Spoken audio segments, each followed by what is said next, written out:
and welcome. Today's video is going to be my overview of the Bosch Professional Cordless 18 volt 305 GDC Mitre saw.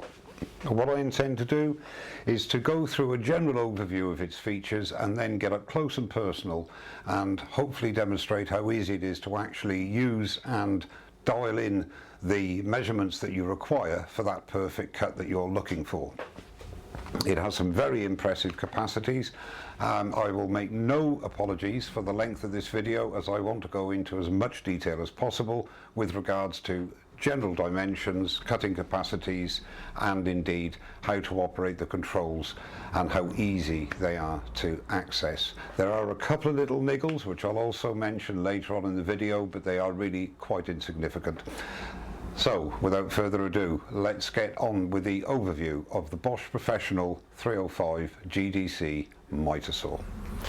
So to begin with, let's go through the overall dimensions of the machine.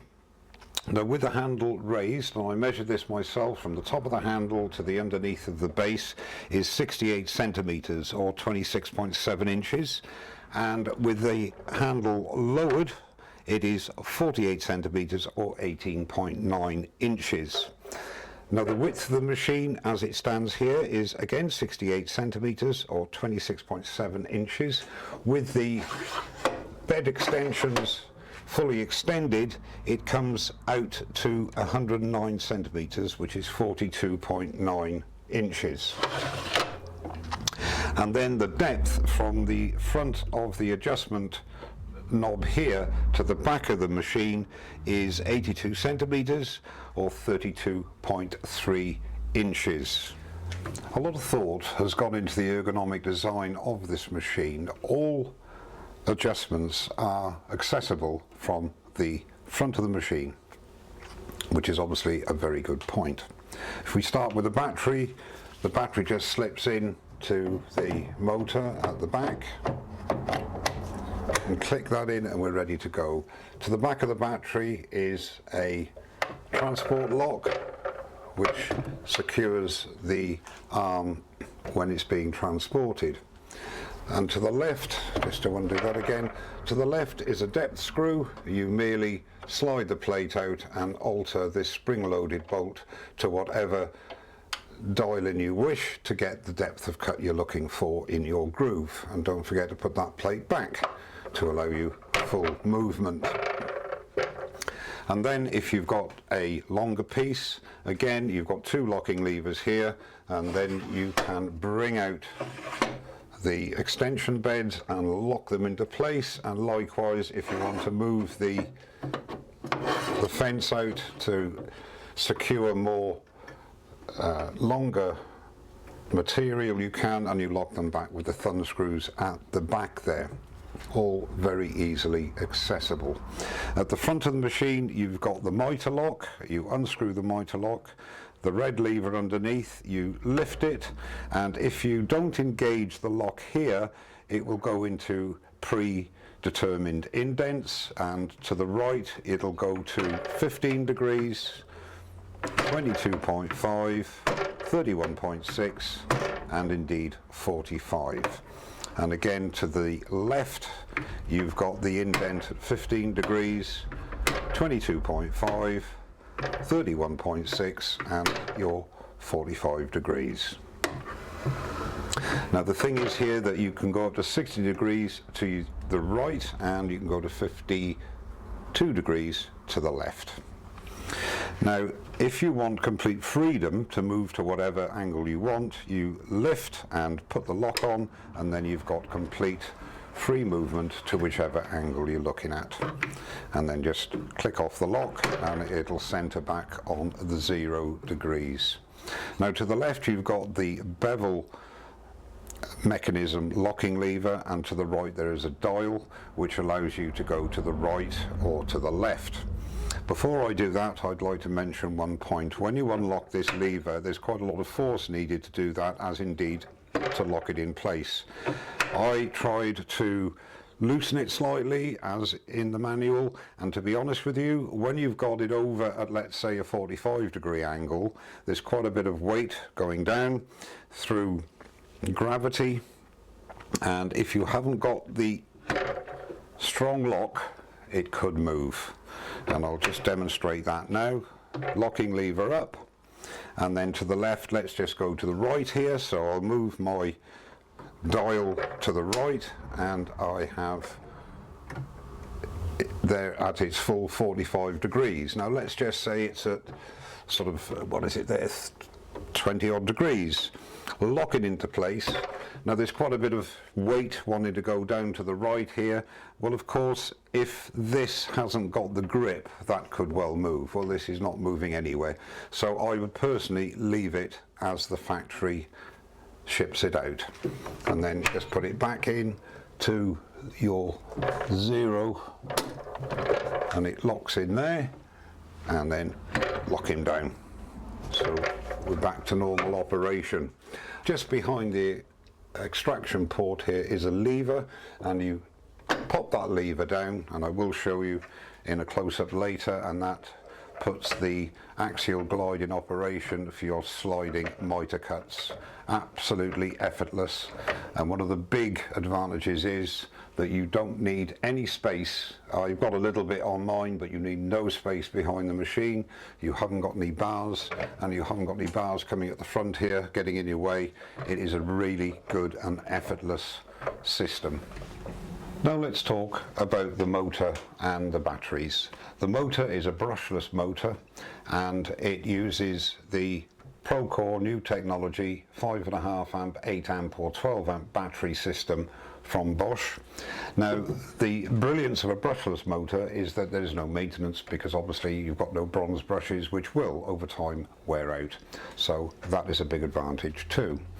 Now the 3 batteries, as I mentioned, the 12 amp hour and the 8 amp hour, will give you virtually the full power output that a corded version would give you, which is around the 2000 watts.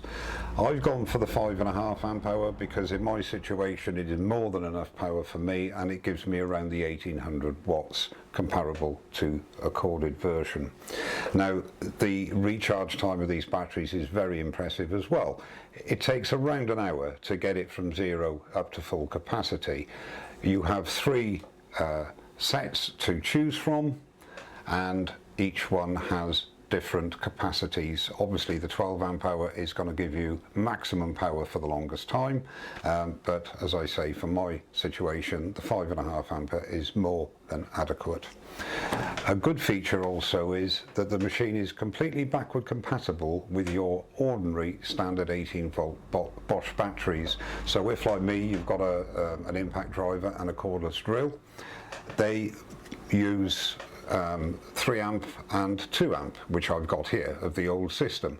They will fit and work the machine, and the intelligent technology that's in the motor will detect that these are not the Procore, and they won't overtax the batteries, hence damaging them. So you will be able to finish your job if you are in a bit of a sticky situation and you've run out of complete power on the batteries that you've got on the Procores. But because of the very quick recharge time, I think it only takes about 30 minutes to get from 0 to 60 to 80%. If you've got a couple of drills with you as well, in the Bosch range, you can use the old batteries on here too, just to get you out of a bit of a fix. Now on the handle you have the main controls. You have a safety slide here. It goes to the right or to the left for right-handed use. You do that way and then press trigger, and if you're left-handed you move it to the left and press the trigger. To the right is the battery housing, and that is to use in conjunction with a smartphone. You can download the app, and then you have certain settings that you can change, and also you can make sure that if you've got 4 or 5 different items that are being used on site with this connectivity, that they're not overheating or the battery has enough power to finish the job. Seems a bit gimmicky, but I can imagine it would be of use if you're on site. Now if you just press the trigger on its own, it will start up the information module and also the work light and the laser, which I'll show you in a second. Now the information on here is the temperature of the battery, and on there it's all to do with the Bluetooth connectivity to your smartphone, and here are the different modes of operation. That's number 1, and then you press the button number 2, number 3 and eco mode. We'll go back to number 3 and you will see the difference in RPM. 3 gives you full power, 4000 RPM. We'll get that in. You go down to number 2, that will give you 3000 RPM. You can hear the difference in the motor, and then number 1 gives you 2000 RPM.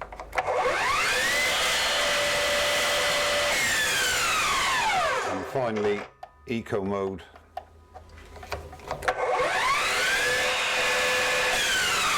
So it has 4 different settings for any type of job that you have, material wise and indeed battery life. Now to the laser. Now the laser, when it comes from the factory, it's a double laser. When it comes from the factory, it is set that the blade will cut in between those 2 laser lines. Now there is a grub screw to the right of the blade housing which you can alter where those lines actually fall on the piece, and I like to have, there's a mark there of where I want it, and I place the left hand laser over that mark. Now it won't cut in the middle, it will cut actually on just to the right of the line. So let's just do that one cut.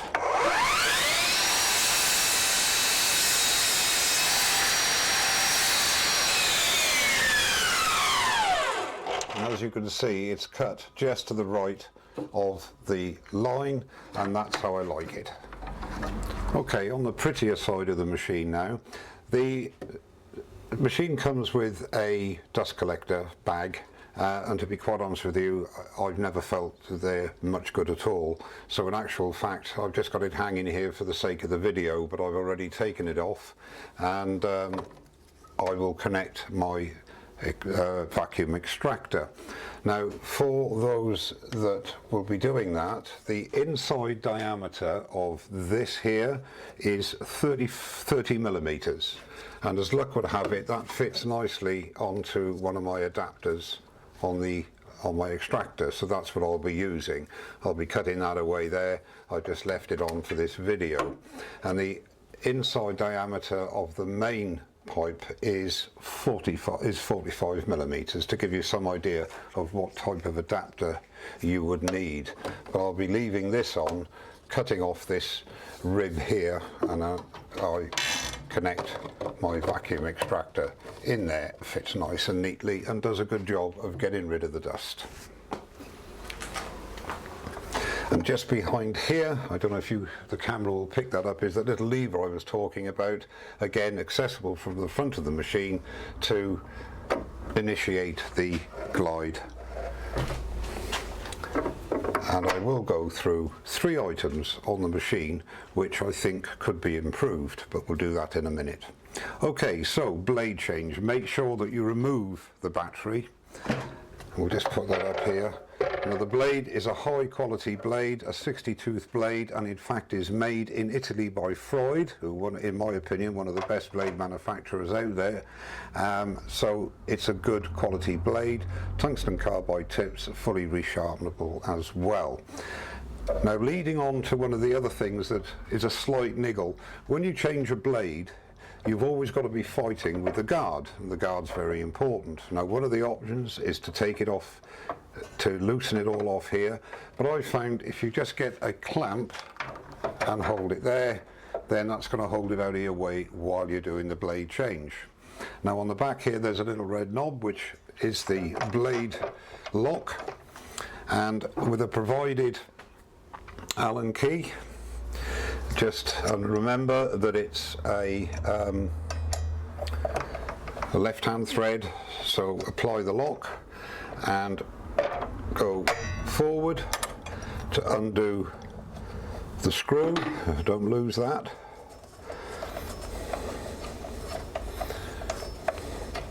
Undo the screw.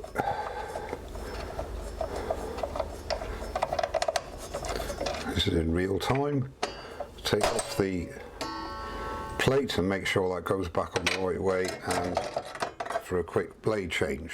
Now, it took me a little while to realise what this is. On the back here, attached to the upright, is a knob. Now that knob is for a quick blade release, toolless. You don't need the Allen key or anything.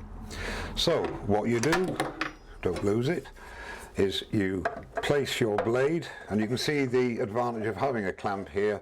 This isn't coming down in your way. So place the blade over and then locate the collar,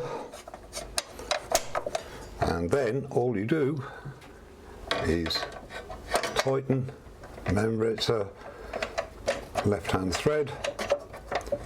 You tighten, put the lock on and tighten, and your blade is changed. It's just as well to just run the blade to make sure it's on properly, and that sound is the brushless motor. There are some very high quality magnets in there, and that's what that noise represents. Everything is fine there, so you're ready to go with your new blade. And I personally think that is a great way of doing it. And again, obviously in reverse, when you want to take the blade off, you immediately engage the spindle lock and unscrew towards you. But what I would suggest you do is put that in the little home that this came from, so you don't lose it.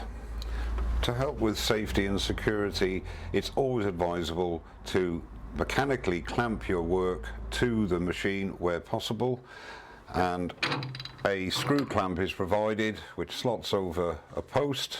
The post can be positioned either on the left or the right of the machine, and then tighten to the post and then secure down with the screw, which gives you some security and stability when making the cut.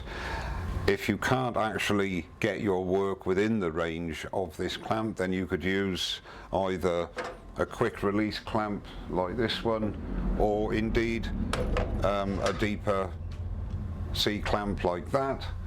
But there are many ways of securing to the fence and indeed clamping down onto the work. Always advisable when you can to get additional stability before making your cut.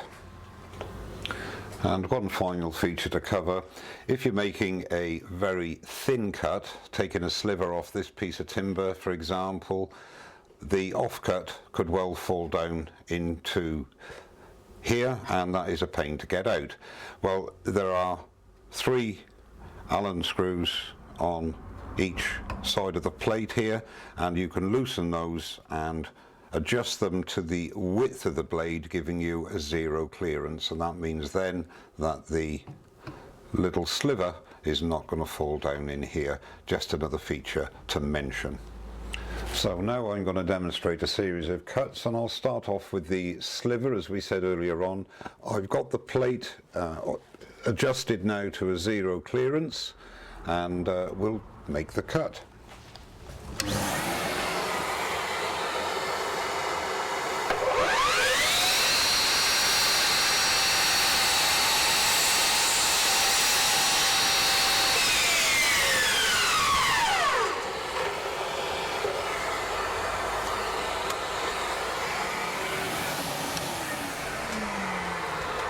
As I demonstrated there, that little sliver is 2 mil, and it didn't go down the throat of the plate, so it's a nice feature. You can also make your own 0 clearance plate if you wish. One thing to note: while you're doing 90-degree cuts, not a problem, you can have the 0, but as soon as you start to do an angled bevel cut, you need to have the plate at its maximum width to allow for the blade clearance as it makes that angled cut. Now in this cut I'm going to demonstrate the maximum width of cut that the machine is capable of. It will cut a piece of timber up to 45 mil thick and 400 mil wide. Now I haven't got any timber of that dimension, so I've made this mock-up to represent that piece of timber.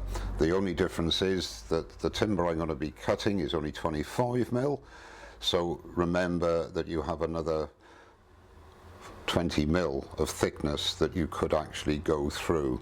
Now, to achieve this cut, you need to have a spacer under the work of 60mm in height and 400mm in width to give full support to your piece.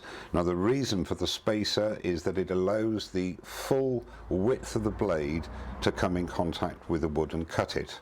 Otherwise it's going to fall short at the beginning of the cut. So what we'll do is do that cut.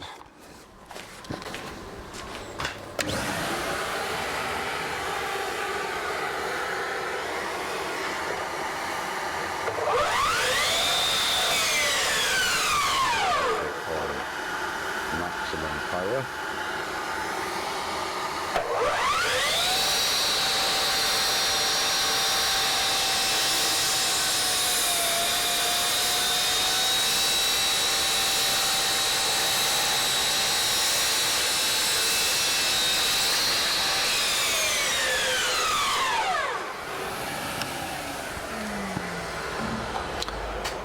And it achieved that cut with ease, and a lovely finish as well on the piece. And remember that you could, this is the piece of wood, you could actually have another 20mm of thickness of wood that you can get through. It's also worth mentioning that you can actually cut on the machine without a spacer a piece of timber 350mm wide, and again up to 45mm high. Now, this is only 25mm, as I said, but we'll just go through the cut to show that you can do that width without any need of a spacer.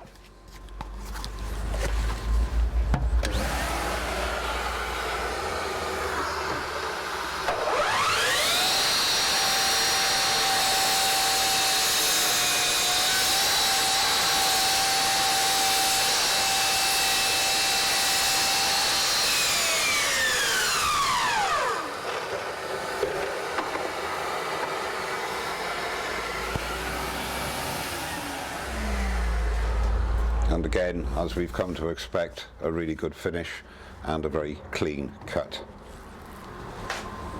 Now, this cut's going to demonstrate the maximum height that the machine can achieve, and the manual actually states 180mm high by 40mm width of piece. Well, mine's 180mm high, but it is actually 47mm wide, so it is wider than the manual states, and we'll just do that cut now.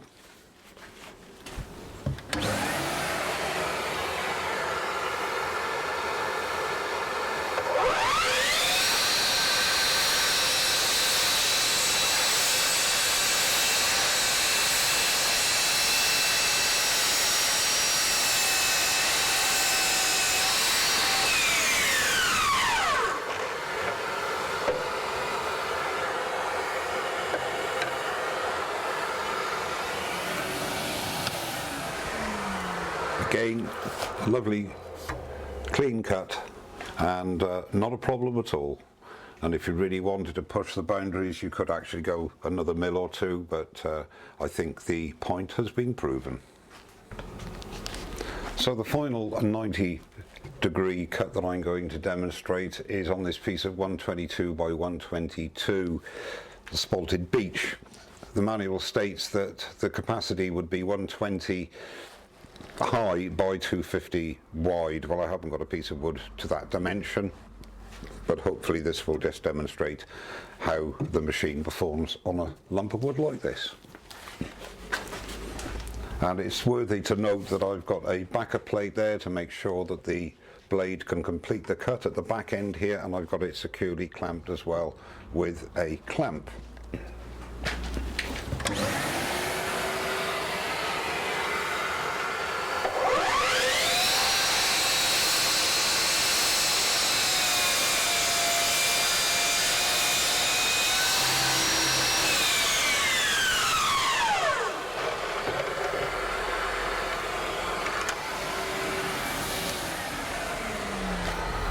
And it did that with ease, and what always impresses me when I make cuts with this machine is the really lovely surface that it leaves on that spalted beech, which is a relatively soft wood. Now again, we got our Mr. Walnut 4x4 English walnut. I've got it clamped to the back fence, and we're going to do a 45-degree mitre cut on it, and we'll just see how accurate and clean the cut is.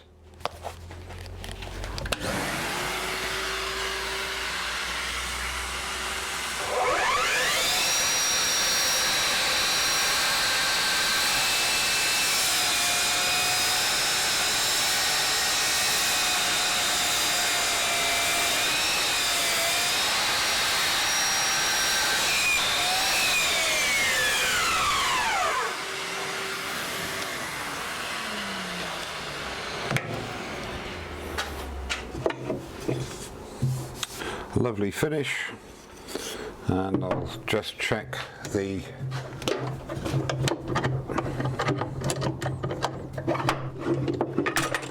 angle.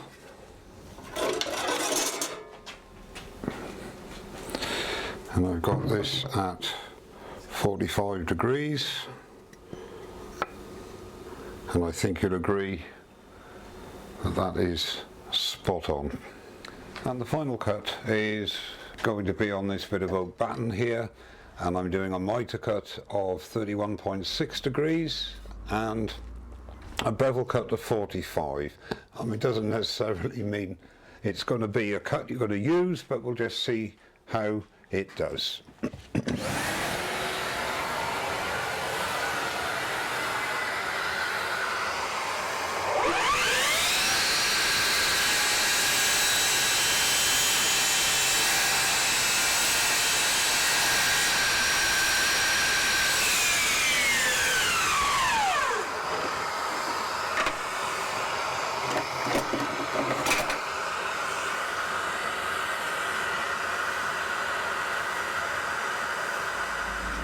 Well, that completes my overview of the Bosch 18-volt 305 GDC mitre saw. Overall, very impressed with its performance, flexibility, accuracy, and indeed build quality. I have three little minor niggles, one being I'm not a great fan of these screw clamps. It would be nice to see on a premium machine like this a lever clamp system, which would just be very easy to lock on and lock off, but that's just me. The other niggle, when you're changing the blade, which admittedly you don't do that often, but nevertheless, it would be nice to see some form of a little lock at the top here to keep it in that position, leaving you two hands free to change the blade. There's an easy fix, as I showed you. You just put a clamp on there and you carry on. So again, not a massive problem. And finally, the extraction boot here with the fences in their closest proximity here, when you're pulling the arm out, it catches on the fences. You could widen the gap in the fences, but it's only a small thing because you're not actually going to be doing the cut until you're this side of the fence anyway, and when you push back towards the back there's absolutely no resistance whatsoever. So not a major problem, but maybe a different design of boot might in actual fact be a benefit.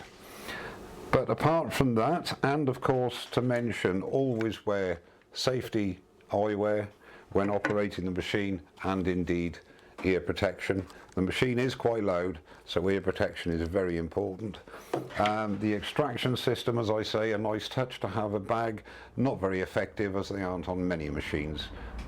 I've got mine fitted up to my vacuum extractor, and for the most part it does a good job at taking the dust away. With the bigger cuts, when you're doing higher cuts or deeper cuts, some of that dust does escape, so it's always a good idea to wear some PPE as well. If you have any questions whatsoever, please leave them in the comments below and I will do my very best to answer them for you.